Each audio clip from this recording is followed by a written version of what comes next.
Good morning. Rosalyn, Trinidad, BSN1. I'm gonna do wound care demonstration.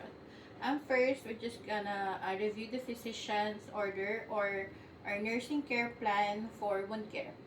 And for number two, for the supplies, we got sterile gauze, and then bandage, sterile gloves and clean gloves, cotton balls with betadine, scissors, forceps, sterile forceps, and then um, saline solution, and this moisture proof bag for the soiled items that we're gonna take out from the patient, and micropore to secure the bandage. And then I'm gonna first introduce myself to the patient. Good morning, my name is Rosalyn. I'm your student nurse for today.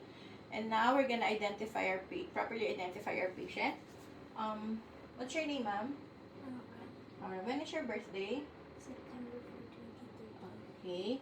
And for now, I'm gonna explain the patient the procedure that I'm gonna do. For this, the patient is a minor, so it's better if she has a guardian over for them to understand also. So we're gonna change your dressing for your wound. It does not hurt.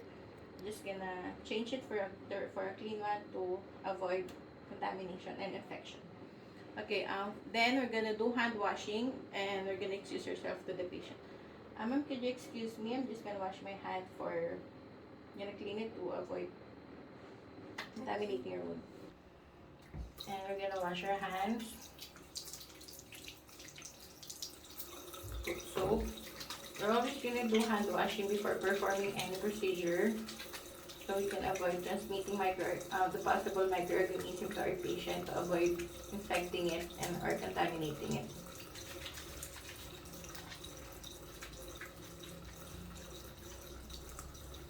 Make sure your nails are short and you don't have any scrapes on your fingers or your hands, and no jewelries, of course. Gonna wash your hands thoroughly. Gonna wipe it dry.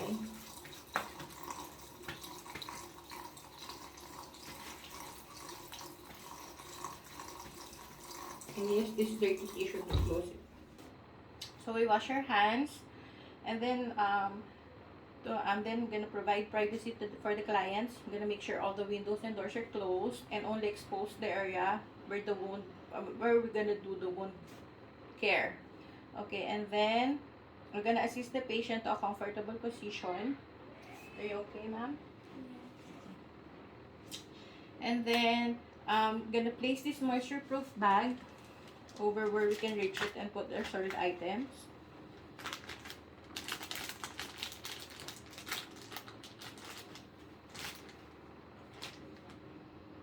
And we're gonna put clean gloves.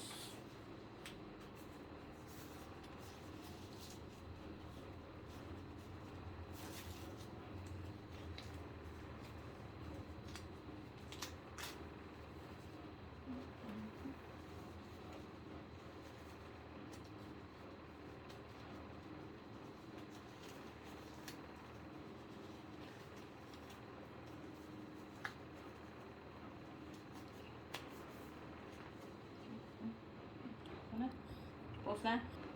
And then we're gonna put this absorbent pad so we could avoid soiling the bed. And then we're gonna loosen the tape.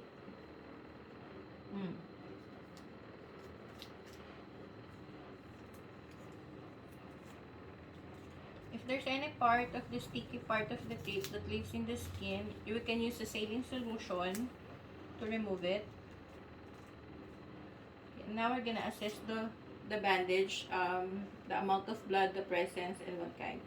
For this, it's just a sanguineous blood drainage, no pus, just a little bit of blood. And now we're gonna and there's no odor. And now we're gonna put this in our moisture proof bag. And we're gonna remove our gloves to avoid contaminating the wound because we're assessing it. just gonna put this in the measure-proof bag also. And then we're gonna inspect the wound. It's for the size, it's 3 cm by 2 cm by 0.1 cm. No inflammation, no pus.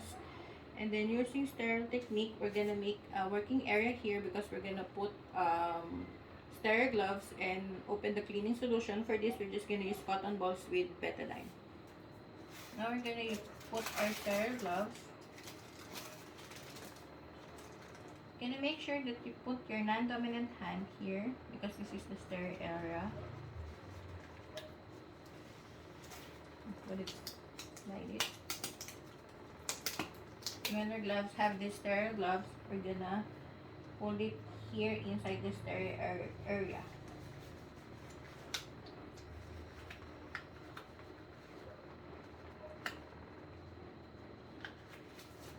I'm just gonna roll it.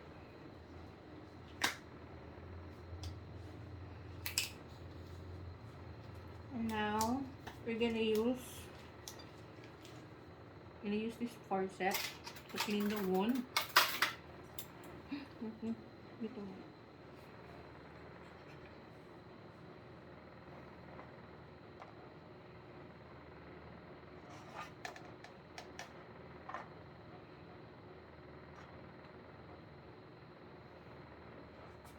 We're gonna clean the wound from top to bottom.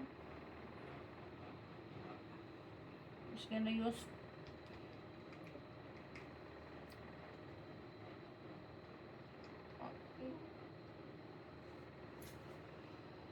one cotton at a time.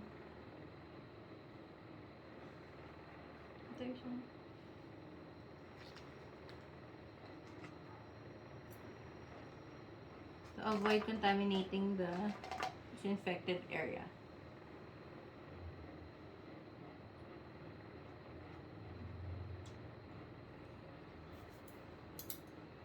Put this in a soiled can. Now, once the wound is clean, we're gonna dry it.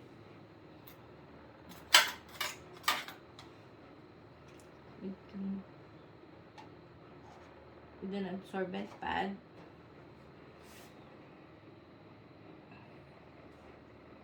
Again, one swab, one each swipe.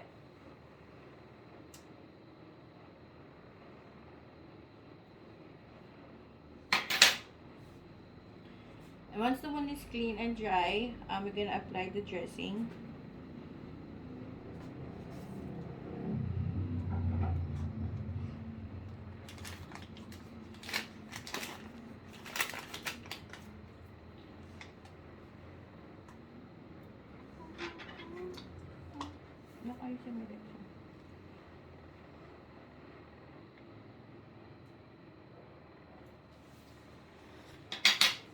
And put on the second layer.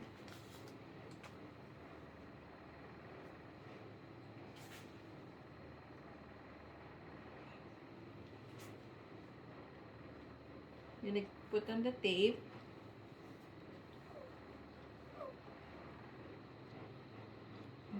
Sorry. I'm gonna remove first my sterile gloves to put on the tape. I'm just gonna remove our sterile gloves from here. And we're just gonna roll it. Same as here. I'm gonna touch it here so we can avoid contaminating our hands. And put it in the moisture-proof bag.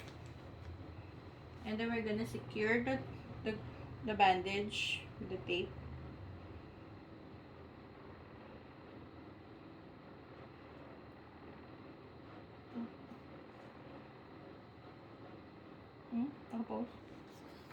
We're gonna properly secure the bandage. We remove our gloves to avoid contaminating the sterile bandage.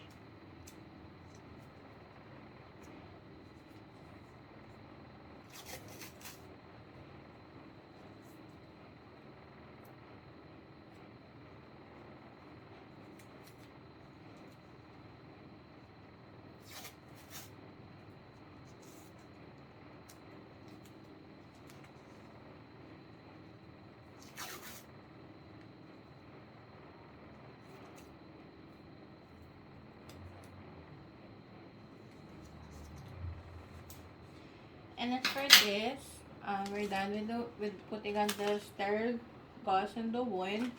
And make sure to observe the proper asepsis technique throughout the procedure. For this, we're gonna throw out all our soiled things, and we're gonna dispose these contaminated things and throw it in the proper disposing area.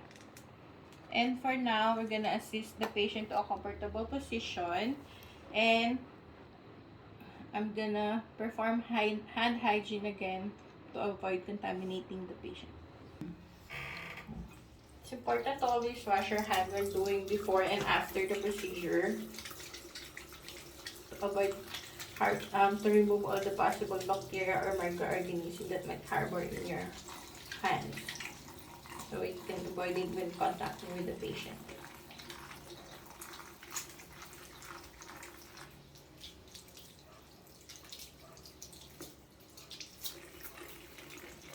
Again, wipe it dry.